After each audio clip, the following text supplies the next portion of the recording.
Remember words by reading essays. Savvy moves in a chaotic market. Good day, everyone. Today, We are going to explore an interesting article titled Savvy Moves in a Chaotic Market. In this session, we will focus on understanding key vocabulary and phrases that will help improve your language skills and comprehension. Let's start by listening to the article in full. Please pay attention to the context and flow of the text. Jason was a savvy entrepreneur, always involved in wheeling and dealing to grow his tech startup.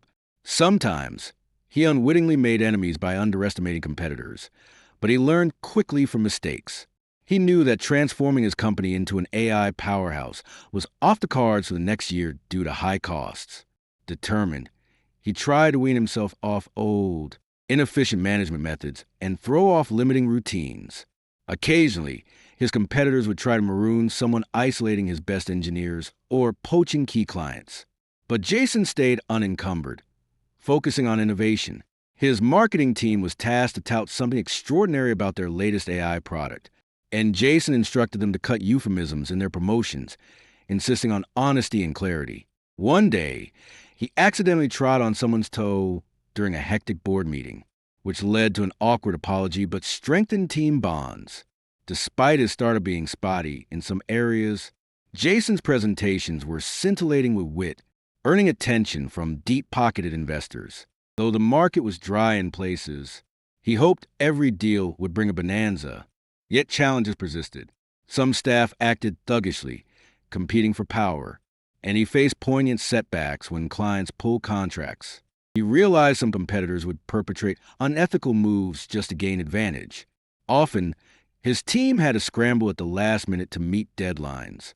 Through all the chaos, Jason maintained his vision, took a stance of integrity, and inspired his team. He knew success required resilience, wit, and the courage to face challenges head-on.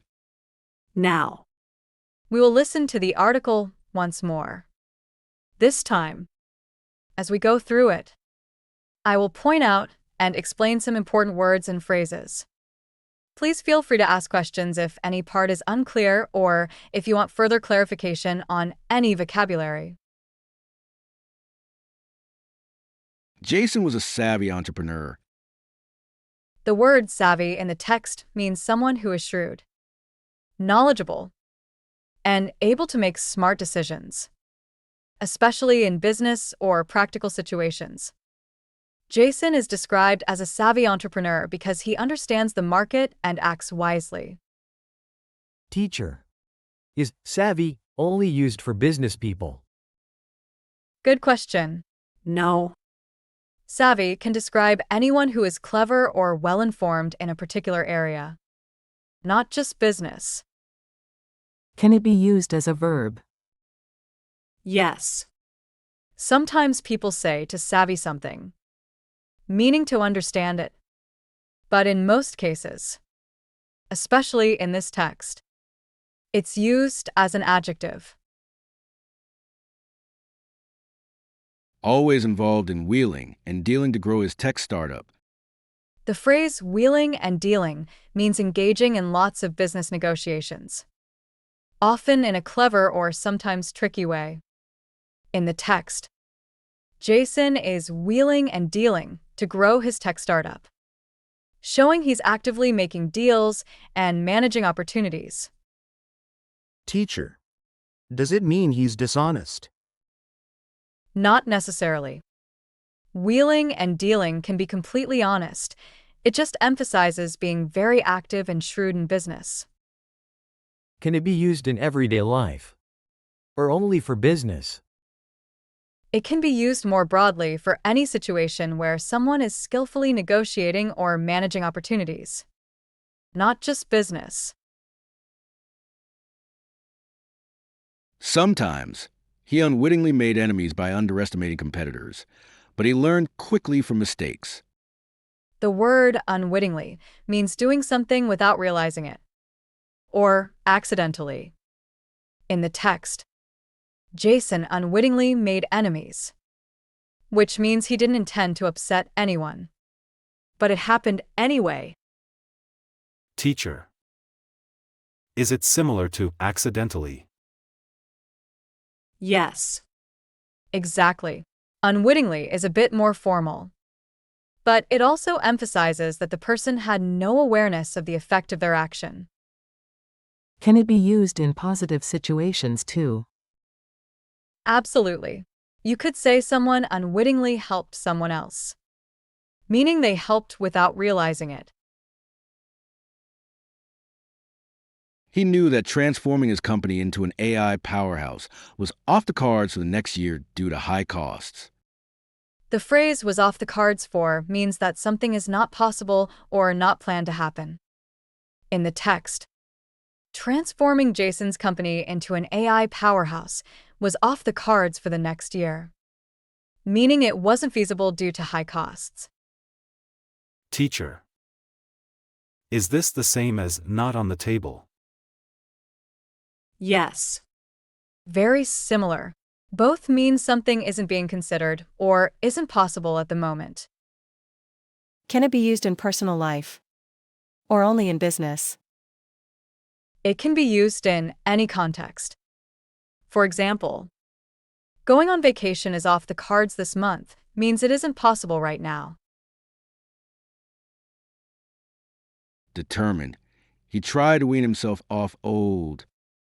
To wean himself off means to gradually stop using or doing something, usually something that is no longer helpful. In the text, Jason tried to wean himself off old, inefficient management methods, meaning he tried to slowly stop using those methods over time. Teacher. Can you use it for things other than habits? Yes. You can. For example, weaning off old technology means gradually moving away from outdated tools or devices. Is this something people can do with bad habits? Like smoking? Exactly.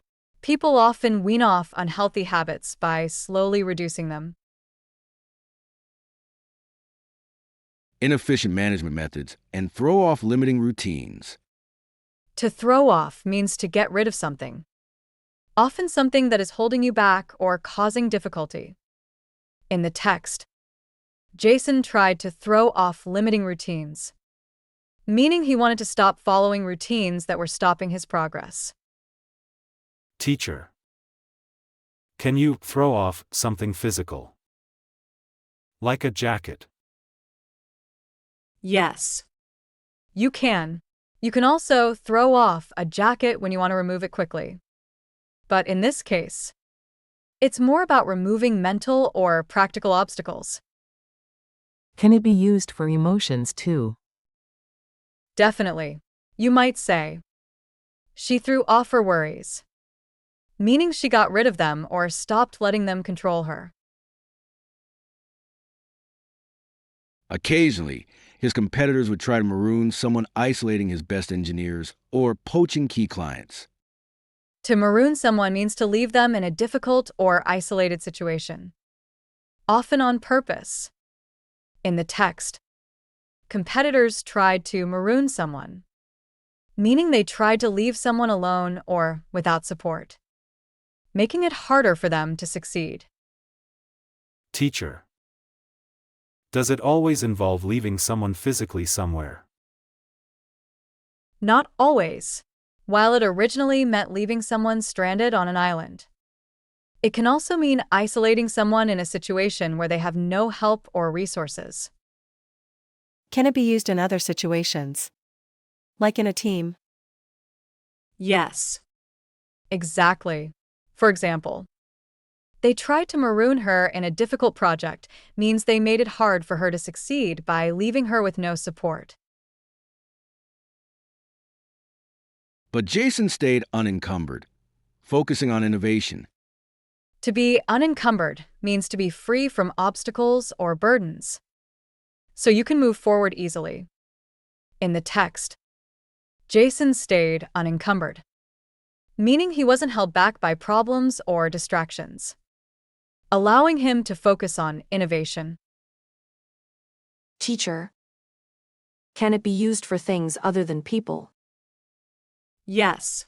For example, a path can be unencumbered if there are no obstacles blocking the way. Can it be used to describe emotions?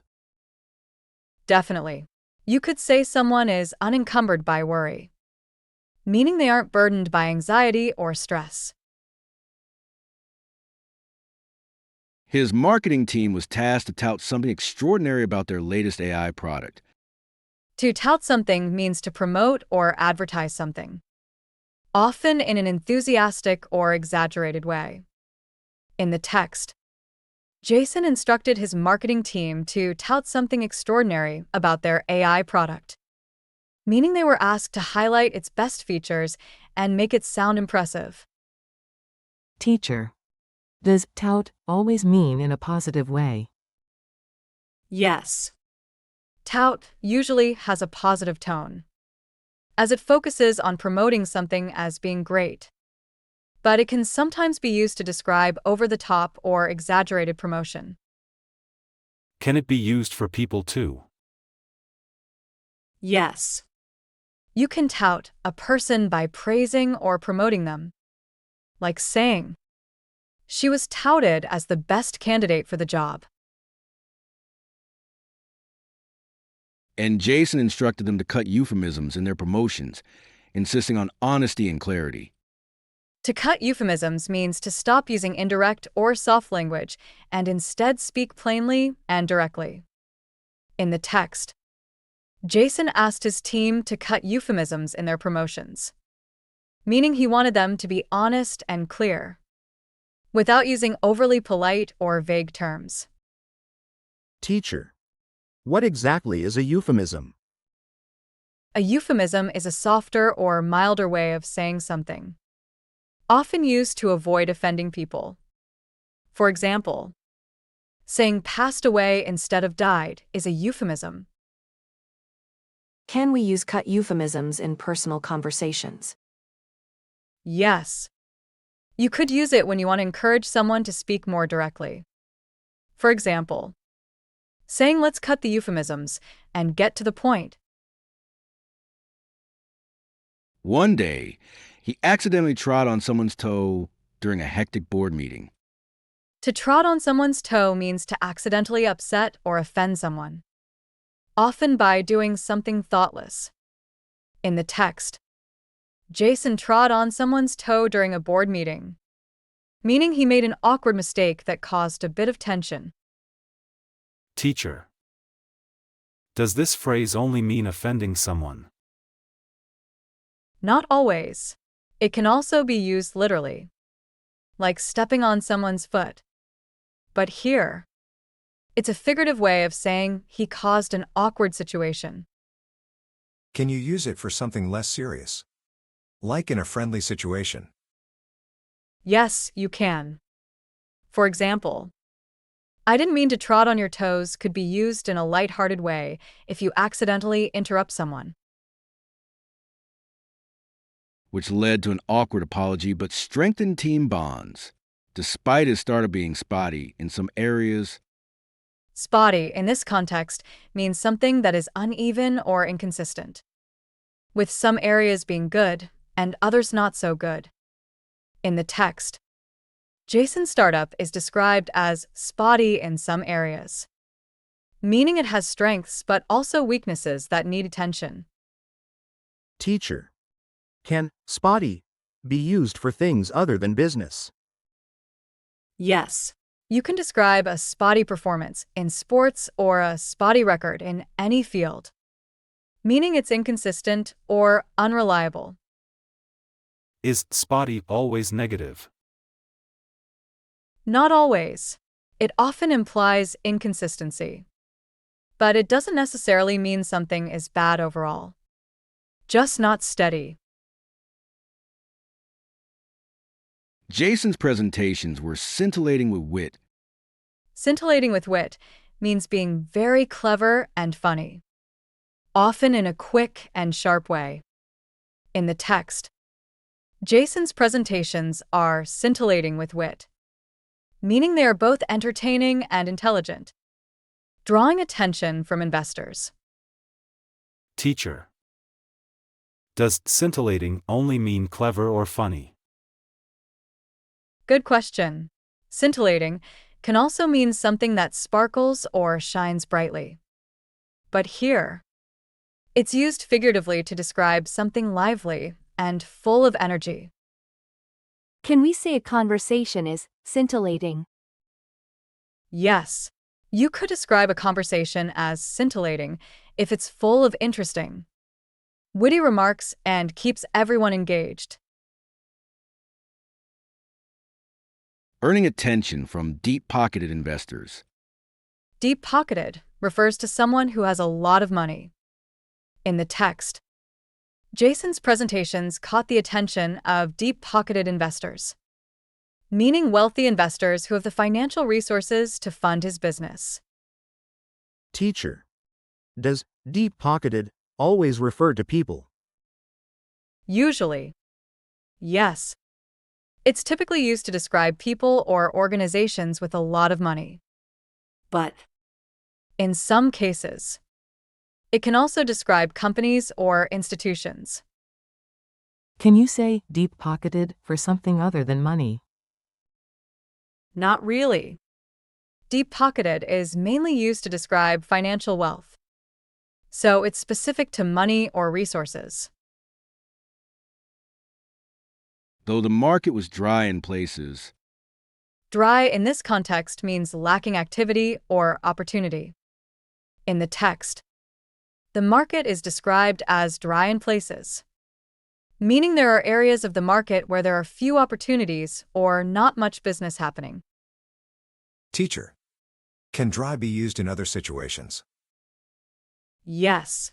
For example, you can describe a conversation as dry if it's boring or lacks excitement. Can dry mean something more literal? Like the weather. Definitely. Dry can also mean lacking moisture, like a dry desert or dry weather. It depends on the context. he hoped every deal would bring a bonanza. Bonanza refers to a sudden, large amount of something valuable, like money or success. In the text, Jason hopes that every deal will bring a bonanza, meaning he's hoping for a big, profitable outcome from each business deal. Teacher. Can bonanza only be used for money? Not necessarily, while it often refers to wealth. It can also be used to describe any situation where there is a large amount of something good, like opportunities or success. Is bonanza always used in a positive way? Yes. It's almost always positive, as it suggests a windfall or a great success. Yet challenges persisted. Some staff acted thuggishly, competing for power. Thuggishly means behaving in a violent, aggressive, or rude way, similar to how a thug would act. In the text, some staff acted thuggishly, meaning they competed for power in a harsh or uncaring manner. Teacher. Is thuggishly always a bad thing? Yes. It usually has a negative meaning, describing behavior that is rough, disrespectful, or even criminal. Can it be used to describe actions in sports? Yes. it can. For example, if a player uses excessive force or plays aggressively in a way that isn't fair, you could describe their behavior as thuggish. And he faced poignant setbacks when clients pulled contracts. Poignant means something that causes a strong emotional reaction, often sadness or empathy. In the text, Jason faced poignant setbacks when clients pulled contracts, meaning these events were deeply upsetting or moving for him. Teacher. Can poignant be used for happy things too? Good question. It's most often used for sad or emotionally touching moments, but it can describe any deeply emotional experience, whether happy or sad. Can we use it for movies or books? Yes, definitely. A poignant movie would be one that touches your heart or brings up strong emotions. He realized some competitors would perpetrate unethical moves just to gain advantage. Perpetrate means to carry out or commit something, usually something harmful or wrong. In the text, some competitors would perpetrate unethical moves, meaning they would do dishonest or unfair actions to gain an advantage. Teacher. Can perpetrate be used for good actions? Normally, perpetrate is used for negative actions, especially crimes or unethical behavior. It's not commonly used for positive actions. Is it the same as commit? Yes. Perpetrate is similar to commit, especially when referring to crimes or bad deeds. Often, his team had to scramble at the last minute to meet deadlines. Scramble means to move quickly, often in a chaotic or disorganized way. In the text, Jason's team had to scramble at the last minute to meet deadlines, meaning they worked hurriedly and maybe even in a rushed or panicked manner. Teacher. Can scramble be used for other situations? Like cooking. Yes, in cooking, scramble can refer to mixing ingredients quickly, like scrambled eggs. It can also describe any fast or messy action. Can it be used for thinking too? Yes, You might say, he scrambled to come up with a solution, meaning he quickly thought of an answer under pressure. Through all the chaos, Jason maintained his vision, took a stance of integrity, and inspired his team. Took a stance of means to adopt a certain attitude or position, often in response to a situation. In the text, Jason took a stance of integrity, meaning he decided to act with honesty and strong moral principles. Teacher. Can we use took a stance of for anything? Yes, you can. For example, she took a stance of confidence means she acted in a way that showed confidence. It's about adopting a clear approach to something. Does it only refer to attitudes? Or can it describe actions? It often refers to attitudes or beliefs, but it can also describe the way someone behaves based on those beliefs. He knew success required resilience, wit, and the courage to face challenges head-on. We will now listen to the entire article one more time. This will give us an opportunity to hear it again and reinforce our understanding. As we go through it, try to reflect on the words we've discussed and see how they fit into the context. Jason was a savvy entrepreneur, always involved in wheeling and dealing to grow his tech startup. Sometimes, he unwittingly made enemies by underestimating competitors, but he learned quickly from mistakes. He knew that transforming his company into an AI powerhouse was off the cards for the next year due to high costs. Determined, he tried to wean himself off old, inefficient management methods and throw off limiting routines. Occasionally, his competitors would try to maroon someone isolating his best engineers or poaching key clients. But Jason stayed unencumbered, focusing on innovation. His marketing team was tasked to tout something extraordinary about their latest AI product, and Jason instructed them to cut euphemisms in their promotions, insisting on honesty and clarity. One day, he accidentally trod on someone's toe during a hectic board meeting, which led to an awkward apology but strengthened team bonds. Despite his startup being spotty in some areas, Jason's presentations were scintillating with wit, earning attention from deep-pocketed investors. Though the market was dry in places, he hoped every deal would bring a bonanza. Yet challenges persisted. Some staff acted thuggishly, competing for power. and he faced poignant setbacks when clients pulled contracts. He realized some competitors would perpetrate unethical moves just to gain advantage. Often, his team had to scramble at the last minute to meet deadlines. Through all the chaos, Jason maintained his vision, took a stance of integrity, and inspired his team. He knew success required resilience, wit, and the courage to face challenges head-on. That concludes our lesson for today. I hope you've gained a better understanding of the key vocabulary and phrases from the article, Savvy Moves in a Chaotic Market. Thank you for your participation. And I look forward to seeing you in our next session.